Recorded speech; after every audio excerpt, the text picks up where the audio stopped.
25 सालों के बाद पीपल्स पार्टी आप ये कह लें कि पूरे तन मन धन से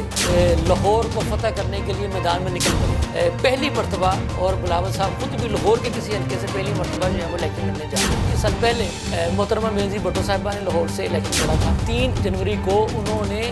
बिलावल हाउस लाहौर में अपनी पार्टी की CEC की मीटिंग भी बुला ली है।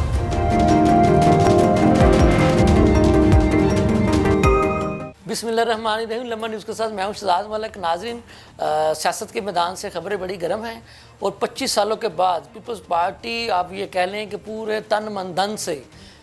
लाहौर को फतह करने के लिए मैदान में निकल पड़ी है। मेरी मुराद लाहौर का NA 127 हल्का है, जहाँ से chairman peoples party Bilawal Bhutto Zardari साहब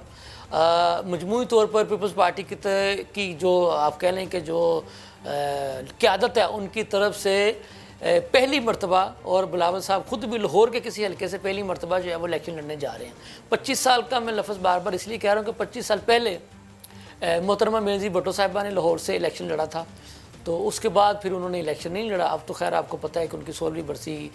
मनाई गई है, अल्लाह ने उनको इतना मौका ही नहीं दिया था। लेकिन अब उनका जो लाल है, शहज़ादा उनका जो है वो लाहौर के NA 127 से इलेक्शन लड़ने जा रहा है, और वो कल मंगल की शाम को लाहौर तशरीफ़ ला रहे हैं। लाहौर तशरीफ़ लाने के बाद वो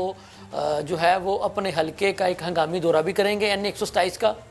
वहाँ के मकामी लोगों से वहाँ जाकर भी उनकी मुलाकातें करवाने का जो है वो पीपल्स पार्टी लाहौर की तंजीम की तरफ से, और मकामी उनकी जो तंजीम, उनके जो सूबाई जो उम्मीदवार हैं फैसल मीर साहब,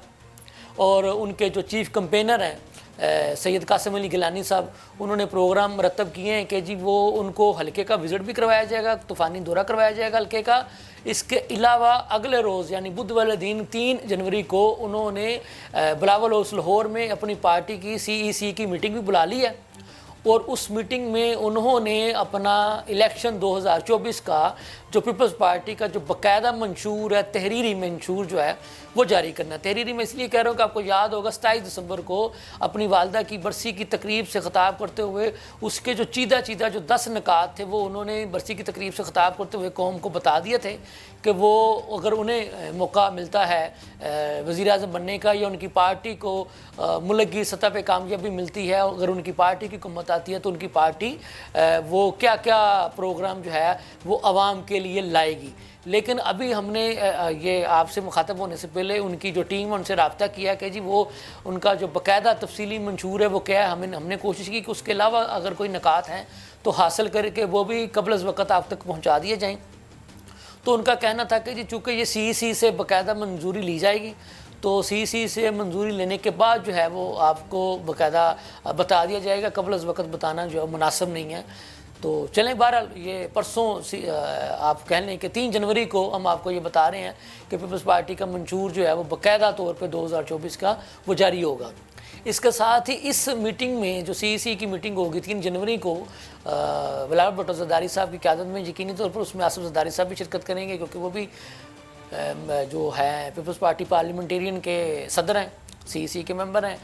उनकी जो पुप्पो हैं फरियाल तालपुर साहिबा वो भी तशरीफ़ लाएंगे, मतलब मुल्क भर से जो उनके CEC के जो मेंबरान हैं वो भी तशरीफ़ लाएंगे। और इस CEC की मीटिंग में कुछ स्पेशल इन्वाइटीज़ भी होती हैं जिनको दावत पे बुलाया जाता है ऑब्ज़र्वर पे तौर पे, वो भी तशरीफ़ लाएंगे। तो हमें ये बताया गया ये बड़ी अहम मीटिंग है। इसी मीटिंग में ये जो 3 जनवरी को CEC की होने जा रही है, इसमें वो प्रोग्राम बनाएंगे कि अब चूँकि ज़ाहिर है आपको इल्म है इस बात का कि कागज़ात नामज़दगी का मरहला मुकम्मल तकरीबन हो चुका है, स्क्रूटनी भी हो चुकी है। अब जाँच पड़ताल आप कह लें कि वो जिसको जो भी रिज़र्व की नशिस्तों पर या कागज़ात नामज़दगी वापस लेने की डेट है जो बाकी है वो भी 15 तारीख तक की है। लेकिन चूँकि अब बाकायदा इलेक्शन शेड्यूल आ चुका है, जो कागज़ात नामज़दगी का मरहला जो है वही मुकम्मल हो चुका है, अब जलसे जुलूस होने हैं। तो हमें ये बताया गया इस 3 जनवरी की मीटिंग में जो CEC के जो अरकान हैं वो बताएंगे कि कहाँ कहाँ से पीपल्स पार्टी पंजाब की तंजीम ने चेयरमैन बिलावल भुट्टो ज़रदारी के जलसों का एक शेड्यूल जो है वो मुरतब किया हुआ है कि कहाँ कहाँ से किस किस दिन को उनको जो है ना वो ख़िताब की दावत दी जाएगी।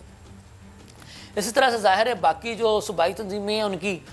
سندھ کی ہوگی, KPK کی ہوگی, بلوچستان کی ہوگی, انہوں نے بھی اپنے اپنے شیڈول بنائے ہوں گے, تو وہ پھر ان شیڈول کو چیک کیا جائے گا کہ تاکہ ڈیٹ جو ہیں وہ ان چاروں صوبوں کی آپس میں وہ ٹکراتی نہ ہو. تو اس طرح کا ایک اسکیجول بنایا جائے گا کہ جی کہاں سے بلاول بھٹو زرداری صاحب نے خطاب کرنا ہے, کہاں سے جو ہے وہ آصف علی زرداری صاحب نے خطاب کرنا ہے, اور کہاں کہاں سے جو بینظیر بھٹو صاحبہ کی جو چھوٹی صاحبزادی ہیں آصفہ بھٹو زرداری صاحبہ, کہاں سے انہوں نے خطاب کرنا ہے. تو یہ جو سارا ایک آپ کہہ لیں کہ جلسے جلوسوں کا جو شیڈول ہے نا, یہ اس 3 جنوری کی میٹنگ میں جو ہے وہ اس پہ غور و خوض کرنے کے بعد اس کی منظوری دی جائے گی, اور پھر تنظیموں کو ہدایت دے دی جائے گی کہ جی آپ پھر اپنے اپنے جو آپ کے حصوں میں جو تاریخیں آئی ہیں اس کے مطابق اپنے اپنے جلسوں کی تیاریاں کریں, تاکہ پھر لیڈرشپ آپ کے وہاں سے جو خطاب کریں. تو دوسری طرف ہم آپ کو بتاتے چلیں کہ جی اب مسلم لیگ نون جو ہے, ہم آپ کو پہلے بھی بتا چکے ہیں کہ وہ ٹکٹوں کی تقسیم کے حوالے سے خاصی پریشان ہے, اپنے بھی ناراض ہو رہے ہیں اندرون خانہ. تو جن جن کو وعدے کیے تھے اگر ان کو ٹکٹس نہ دیں تو ان کی بھی ناراضگی کی آوازیں ان کے کانوں تک پہنچ رہی ہیں. اور جو ریزرو کی جو انہوں نے نشستوں کی جو کی تھی منارٹیز کی کہہ لیں یا خواتین کی کہہ لیں, اس میں سے بھی جس کو موقع ملا وہ تو خوش ہیں,